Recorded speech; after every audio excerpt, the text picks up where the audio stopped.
कि शिव को गुरु बनाया जाए।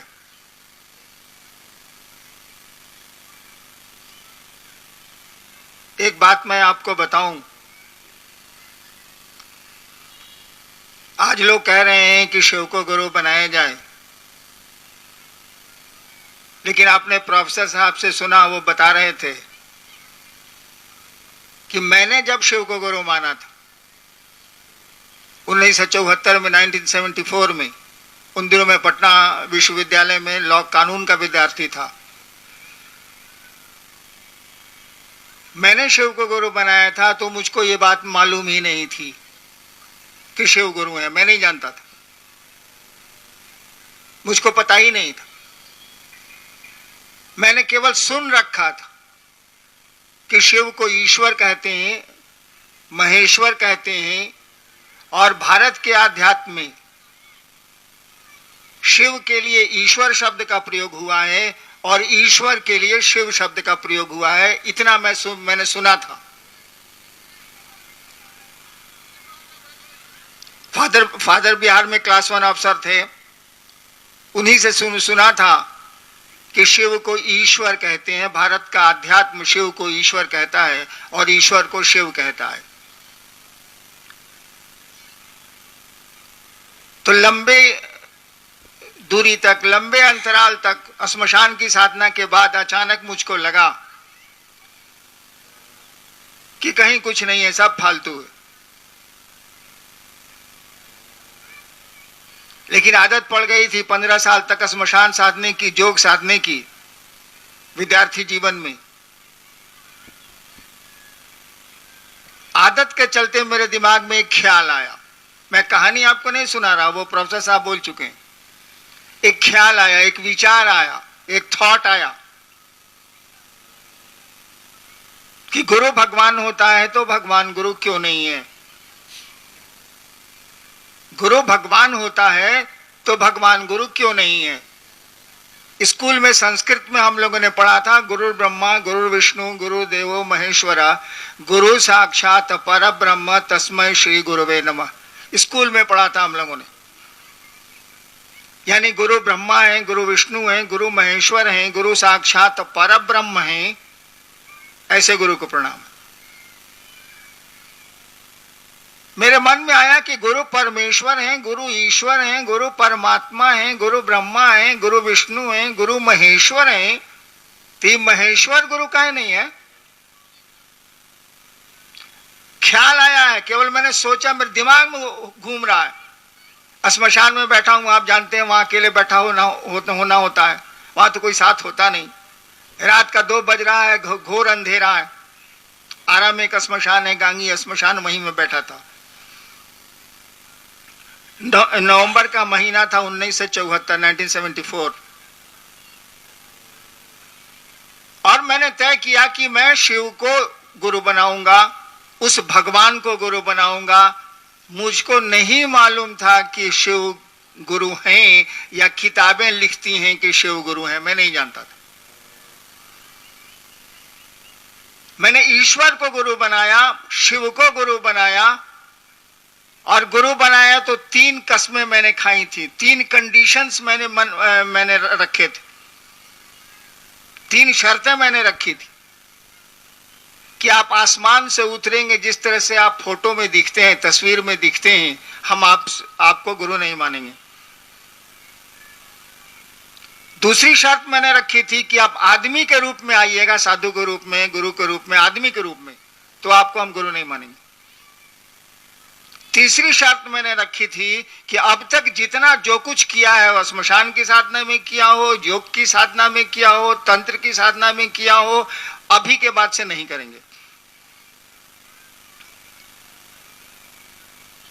अभी के बाद से नहीं करेंगे, क्योंकि अब आपको मैंने गुरु बना लिया, अब आप बताइएगा तो करेंगे, नहीं तो नहीं करेंगे। मुझको भी मालूम था कि शिव शरीर में नहीं है, मुझको भी ये पता था कि वो बोलता नहीं है, मुझको लगता था कि मेरे दिमाग का फितूर है, ये फालतू बात है। लेकिन मैं कहां जाता, सोचिए, कोई मेरे पास रास्ता बचा नहीं था। पढ़ाई चौपट थी, बाप मां से तिरस्कार मिलता ही था, अफसर का बेटा पढ़ता नहीं था। मेरे पास कोई रास्ता नहीं था कि मैं जाऊं तो कहां जाऊं। अंत में मैंने शिव को गुरु मान लिया, ये सोच के माना कि यहां भी कुछ नहीं है। और मुझको, तब मैंने आपको बताया, मुझको ये मालूम भी नहीं था कि शिव गुरु है, मैं जानता भी नहीं था।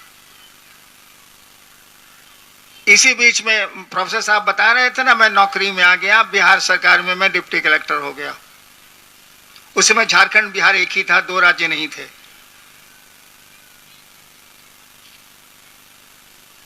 मैंने शिव को गुरु माना और अपनी पत्नी को छोड़ के किसी को मैंने नहीं कहा कि मैंने शिव को गुरु माना, क्योंकि मुझको लगता था यहां भी लफड़ा है, शिव शरीर में नहीं है तो लफड़ा ही लफड़ा है।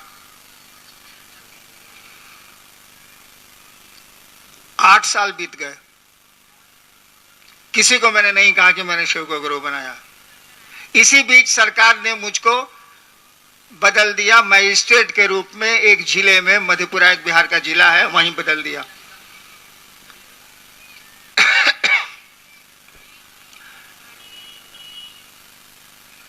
मेरा तबादला हो गया मधेपुरा। जब मैं सहरसा में था, मधेपुरा का बगल का जिला, जब मैं सहरसा में स्कूल में पढ़ता था, जिला स्कूल का मैं वहां विद्यार्थी था, स्कूल में पढ़ता था तो श्मशान जाता था। वो 62-63 की बात। वहीं मैं स्टेट होके गया तो श्मशान के मेरे साथी मुझसे मिलने आए कि वही लड़का है जो यहां मजिस्ट्रेट हो, क्या है, चलो मिलते हैं। वो लोग मिलने आए।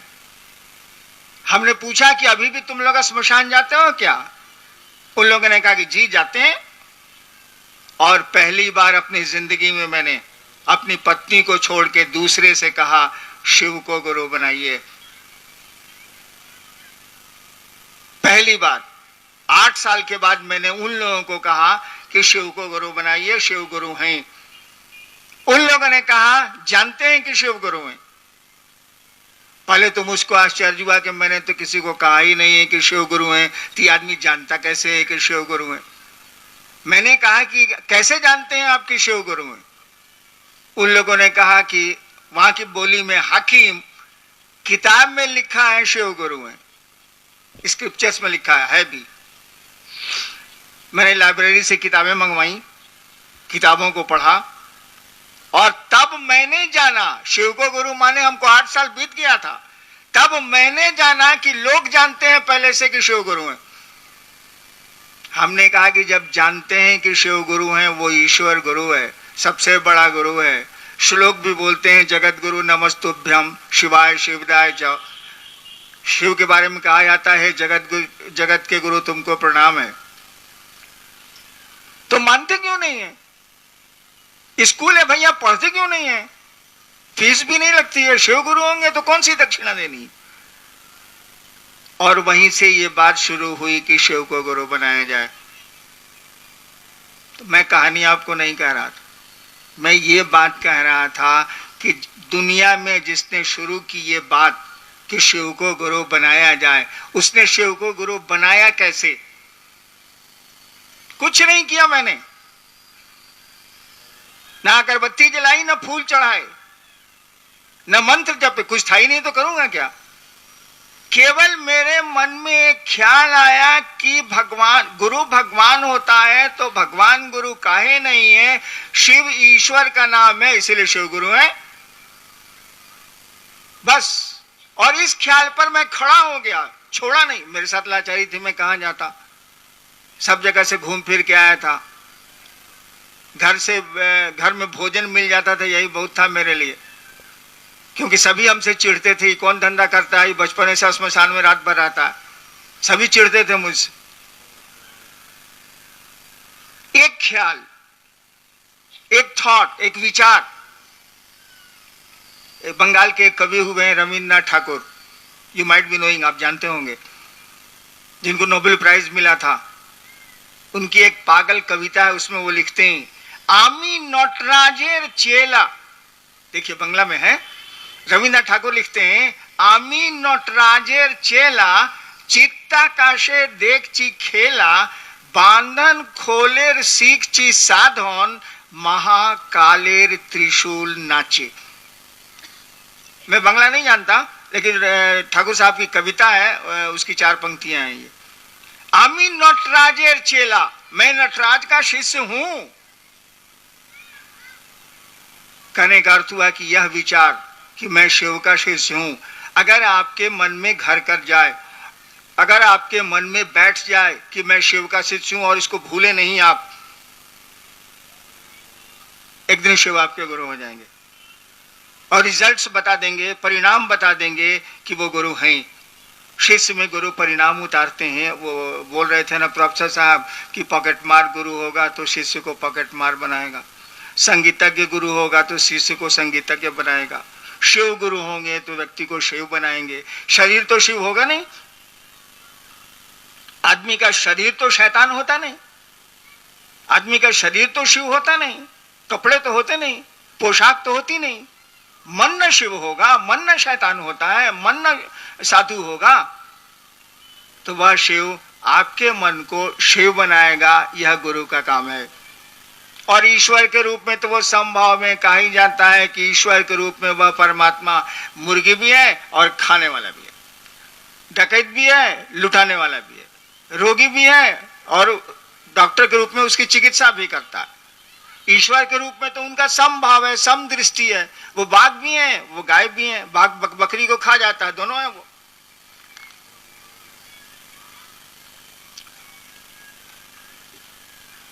तो मैंने कहा कि मात्र यह ख्याल कि आमी नटराजेर चेला, मात्र यह विचार कि शिव मेरे गुरु हैं, अगर आपके मन में ठहर जाए, कोई विचार आपके मन में ठहर जाएगा तो असर डाल देगा, सो जान लीजिएगा। कोई विचार, दुश्मनी का विचार ठहर जाएगा तो दुश्मनी हो जाएगी, दोस्ती का विचार ठहर जाएगा तो दोस्ती हो जाएगी, बाप का पिता होने का विचार ठहर जाएगा तो कोई पिता होगा, पुत्र होने का विचार अगर मन में घर कर गया तो पुत्र भाव आ जाएगा। ठीक उसी तरह से शिष्य होने का भाव, विचार आ गया तो वो शिष्य हो जाएगा। विचार ही भाव बनते हैं और यह भाव ही विचार बनता है, प्रेम बनता है। तो यह विचार कि शिव मेरे गुरु हैं, इसको पालिए, इसको नरिश करिए, इसको आप अपने मन में पैदा करिए कि हे महादेव आप मेरे गुरु हैं। और इसी के लिए हम लोगों ने 3 काम कहा, 3 सूत्र जो लोग बोल गए ना अभी मंच पे, ये 3 सूत्र कुछ नहीं है। मैंने शिव को गुरु माना था, कोई सूत्र नहीं थे। क्या था? कुछ तो नहीं था, मुझको क्या पता था। मेरे मन में तो ख्याल आया था कि गुरु भगवान होता है तो भगवान गुरु क्यों नहीं है। मेरे मन में तो कोई सूत्र नहीं था, कोई नमः शिवाय नहीं था, कोई विधा नहीं थी, कोई तकनीक नहीं था, कुछ नहीं था। लेकिन ये सामान्य बात नहीं है कि एक विचार पर आप खड़े रह पाएं। यह सामान्य बात नहीं है कि इस विचार पर हम आप खड़े रहें कि शिव मेरे गुरु हैं। इसी के लिए हम लोगों ने कहा 3 काम हमको आपको करना चाहिए। क्या? जब भी मौका लगे वो रात को सोते समय बिस्तर पर चले जाइए, सो जाइए, बल्कि नींद नहीं आए उसके पहले शिव को याद करिए। मैं तो जानता था कि वो ईश्वर हैं, बाद में सुना मैंने कि किताबें कहती हैं कि वो गुरु भी हैं। तो सब कुछ है, ईश्वर है तो सब कुछ है, ईश्वर नहीं है तो कुछ भी नहीं है। वो सो जाइए, सोने के पहले याद करिए उस शिव को। तस्वीर अच्छी लगती है तो तस्वीर याद कर लीजिए, नहीं अच्छी लगती है तो शून्य में अपने मन को ले जाइए और सोचिए, थिंक ओवर, कम्युनिकेट करिए कि हे शिव, हे महादेव आप मेरे गुरु हैं, मुझ पर दया कर दीजिए। गुरु मानिएगा तो दया न मांगिएगा भाई साहब। हे शिव आप मेरे गुरु हैं, मुझ पर दया कर दीजिए। बोलने की भी जरूरत नहीं। बोलने से क्या होता है? इस माइक्रोफोन को मेरे सामने से हटा दीजिए, कोई मेरी आवाज नहीं सुनेगा। मैं तो बोलूंगा लेकिन आपके कान तक आवाज जाएगी नहीं। तो बोलने से नहीं कुछ होता, आवाज बहुत कम दूर जाती। लेकिन मन की आवाज बड़ी तेज होती है, बड़ी दूर जाती है। आप मन से अभी कहीं भी जा सकते हैं, अमेरिका में भी हो सकते हैं, यहां भी हो सकते हैं, पल भर की देर नहीं लगेगी। तो मन ही मन ये संप्रेषण करिए, मन ही मन ये सोचिए कि हे शिव आप मेरे गुरु हैं। गुरु तो हैं वो, उनको गुरु नहीं बनाना है, वो गुरु हैं। ईश्वर है तो गुरु कैसे नहीं है, क्या नहीं है, वो गुरु तो हैं वो, लेकिन आपको उनका शिष्य बनना है, आपको उनको अपना गुरु बनाना है। गुरु हैं वो। ये सोचिए कि हे शिव आप मेरे गुरु हैं, मुझ पर दया कर दीजिए। दूसरा काम हम लोगों ने, लेकिन ये काम भी आप भूलिएगा। मैं तो अक्सर भूलता हूं, मैं भूल जाता हूं। रोज समझाता हूं लोगों को कि अरे भाई सोते समय कम से कम इतना तो याद कर लो, शिव को प्रणाम कर लो, मन ही मन ये सोचो कि आप मेरे गुरु हैं, मुझ पर दया कर दीजिए। बाबा तो हैं ही वो, कहा ही जाता है चंदा मामा सबके मामा, शिव घर घर के बाबा। बाबा तो रहेगा ही वो। बाबा से पढ़िए भाई साहब, उस शिव से पढ़ के देखिए, वो पढ़ाता है, वो गुरु है। किताबें कहती हैं, साधु कहते हैं, मनीषी कहते हैं, वो गुरु हैं। सुबह उठिए तो कम से कम याद कर लीजिए, मन ही मन इस बात को कहिए कि हे शिव आप मेरे गुरु हैं, मुझ पर दया कर दीजिए। लेकिन इसको भूल जाइएगा, मैं तो भूल जाता हूं। सुबह उठता हूं, महादेव, शिव तो याद आ ही नहीं सकते, महादेव तो याद आता ही नहीं है, ससुरी चाय याद आती है, क्या करिएगा, याद ही नहीं आते। दूसरा हम लोगों ने सूत्र कहा, दूसरा काम कहा कि चर्चा करिए, दूसरों से शिव गुरु हैं इसकी चर्चा करिए। आदमी जिसको प्यार करता है ना, उसके बारे में बात करना चाहता है, आदमी का स्वभाव है। और जिसके बारे में ज्यादा बात करिएगा ना तो उससे प्यार हो जाएगा, उससे आपको मोहब्बत हो जाएगी, उससे लगाव हो जाएगा।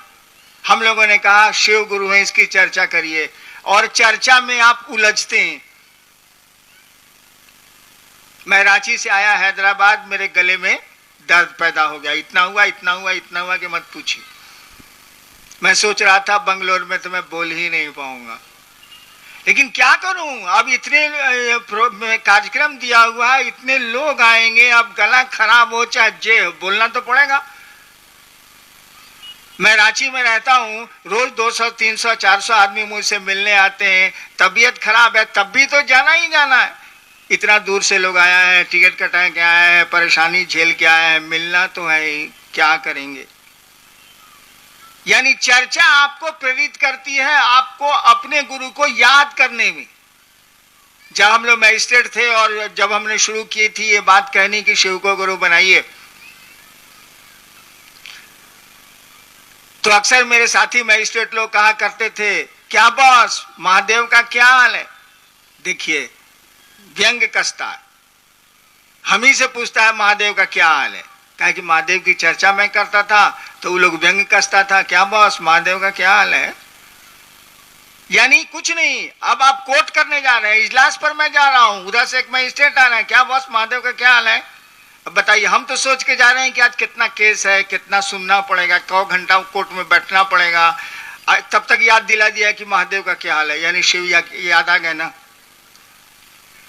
जब भी किसी की याद आपको आती रहे, जबरदस्ती ही सही, जब भी कोई आपकी याद में आता रहे, एक दिन जान लीजिए प्यार हो जाएगा। तीसरा काम हम लोगों ने कहा कि जब मौका मिले अपने गुरु शिव को प्रणाम कर लीजिए, प्रणाम करने की कोशिश करिए। प्रणाम भी तो मन ही करेगा, बोली तो प्रणाम करती नहीं है, हाथ तो प्रणाम करते नहीं है। हम लोग कितने आदमी को प्रणाम करते हैं, हम मन ही मन सोचते हैं नहीं कि साला कहां से मिल गया, आज खाना नहीं मिलेगा। करते हैं कि नहीं करते। हम लोग बहुत आदमी को प्रणाम करते हैं, हम तो नौकरी में बहुत किया है, प्रणाम किया, प्रणाम सर आइयो। जब वो चला गया तो साहब बगल वाले साथी से कह रहे हैं कि देखो आज खाना साला नहीं मिलेगा, ये साला कहां से भेटा गया। ये प्रणाम नहीं, प्रणाम मन करेगा ना, झुकेगा मन ना। बोली प्रणाम कर रही है, मन तो नहीं झुक रहा है, मन तो कह रहा है कि कहां से भेटा गया, खाना नहीं मिलेगा। तो हम लोगों ने कहा शिव को प्रणाम करने की कोशिश करिए। काहे कोशिश करिए, शिव को प्रणाम होता नहीं है। वो तो अपने काम के लिए, अपने मतलब के लिए हम लोग प्रणाम करते हैं।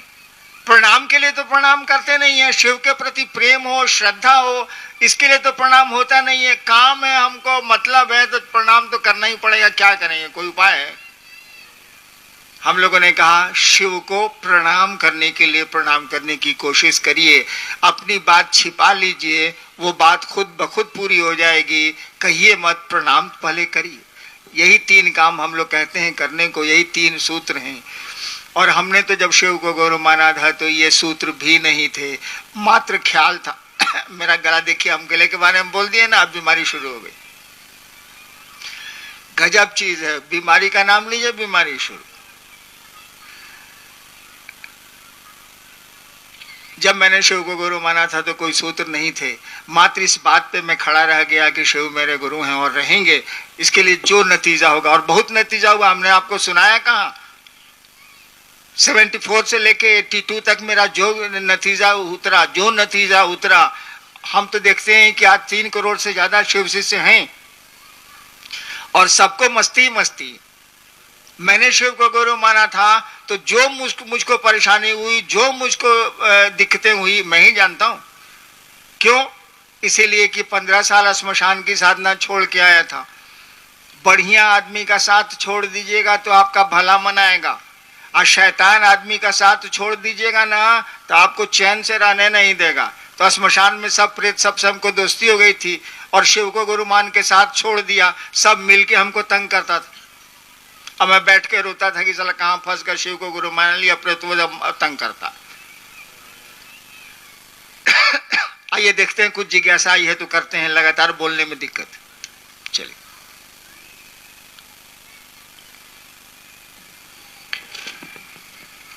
शिव गुरु की शिष्यता और जो पारंपरिक दीक्षा पद्धति है, दोनों में अंतर है। आपने लिखा है कि गुरु की दया ही दीक्षा है, जबकि पारंपरिक गुरु परंपरा में गुरु कान में मंत्र उंतर देते हैं। तो शिव शिष्यता में दीक्षा की क्या व्यवस्था है, इस पर प्रकाश डालने की कृपा की जाए। आपके ग्रंथों में भी दीक्षा शब्द की व्याख्या की गई है। हमारी किताबों में भी दीक्षा शब्द की व्याख्या की गई है, और लिखा गया है कि ऐसा ज्ञान, ऐसा दिया, ऐसा ज्ञान का दिया गुरु जलाते हैं जिससे शिष्य के पाप का क्षय होता है। इसको दीक्षा बोलते हैं। अंग्रेजी में बड़ा अच्छा है, हिंदी में तो समझने में थोड़ी दिक्कत होती है, अंग्रेजी में बहुत बढ़िया है। दीक्षा शब्द की अंग्रेजी होती है इनिशिएशन। दीक्षा शब्द की अंग्रेजी है इनिशिएशन। आप जानते हैं इनिशिएट, टू इनिशिएट का मानी होता है प्रारंभ करना, शुरू करना, टू इनिशिएट। और अंग्रेजी इसी से बना है, इनिशिएट से इनिशिएशन। यानी आध्यात्म की दुनिया में गुरु शिष्य के कदम जब बढ़ाते हैं अपनी दया, अपने आशीर्वाद, अपनी कृपा से, तो एक शुरुआत होती है ईश्वर की ओर चलने की। दिस इज कॉल्ड इनिशिएशन, प्रारंभ। इसी को बोलते हैं दीक्षा। दीयते ज्ञानम क्षीयते पापम, गुरु ज्ञान देते हैं और पाप का क्षय होता है। और दीक्षा कई तरह की होती है। प्रोफेसर साहब ने कहा ना कि वो कान में मंत्र देते हैं, ऐसा नहीं है। पहले के जमाने में शिष्य 200-200 किलोमीटर दूर रहते थे और गुरु कहीं और होते थे, और शक्तिपात दीक्षा होती थी, मेंटली दीक्षा दी जाती थी। अभी भी तो मेंटली ही दीक्षा दी जाती है। मंत्र दे देने से क्या होगा? मंत्र में चैतन्य तो गुरु को देना होगा ना। नक्शे पर आप बता दीजिए कि दिस इज बंगलोर, इससे क्या हो जाएगा? हम लोग आज से जान रहे हैं कर्नाटक की राजधानी बंगलोर है और दक्षिण भारत में है, लेकिन बंगलोर का अनुभव तो मुझको बंगलोर आने पर ही मिला ना, कि बड़ा खूबसूरत शहर है, यहाँ लोग बड़े अच्छे हैं। लेकिन वहां से तो नक्शे पर नक्शेबाजी हो रही थी। तो मंत्र से काम नहीं चलता है। मेरा नाम है हरिंद्र आनंद। हर एक देवता का एक मंत्र होता है, हर एक मंत्र का एक देवता होता है। तक उस मंत्र के देवता से आपका सानिध्य नहीं होगा, मंत्र उसी को बोलते हैं मंत्र का चैतन्य, तब तक मंत्र की सार्थकता नहीं होगी, मंत्र पूर्ण रूपेण काम नहीं करेंगे। इसको समझिए। जैसे कोई आदमी आता है आपके पास, कोई आदमी वहां से आता है बिट्टू जी के पास, चाहे श्रवण जी के पास आता है और कहता है कि देखिए हम रांची से आए हैं, हरिनारायण जी के साथ रहते हैं, हमारा पॉकेट कट गया है, हमको 200 रुपया दे दीजिएगा तो हम चले जाएंगे रांची। ये लोग कुछ नहीं बोलेगा, कुछ नहीं पूछेगा, 200 रुपया निकाल के दे दे। वो पायलट है, उसको 1.5 लाख तनख्वाह मिलता है, दे देगा 200 रुपया। श्रवण जी के पास भी महादेव की कृपा से कुछ पैसे तुम्हें ही 200 रुपया दे देगा। मेरे नाम पर इन लोगों ने 200 रुपये दे दिए, कुछ नहीं पूछा कैसे जानते हैं हरिनारायण जी को, बल्कि चाय पिला देंगे, कुछ नहीं पूछा। लेकिन वही आदमी आके कहे कि हम रांची से आए हैं, हरिनारायण जी ने हमको भेजा है, हमको 20,000 रुपये की जरूरत है, तब कहेंगे बैठिए। जाएंगे भीतर, मोबाइल लगाएंगे हमारे पीए के पास, है सुना भैया, हाँ एगो आदमी आया है रांची से, कहता है कि हमको 20,000 की जरूरत है, कौन आदमी है जानते हैं उसको, आप दें कि नहीं दें? देखिए रुक गए ना आप, मेरे नाम पर 200 रुपया दे दिया और 20,000 में रुक गए ना आप, मेरी जरूरत पड़ गई ना आपको। ठीक यही है मंत्र, नाम से काम चल जाएगा, लेकिन ज्यादा बड़ा काम होगा तब उस आदमी से काम लेना होगा जिसका नाम है वो।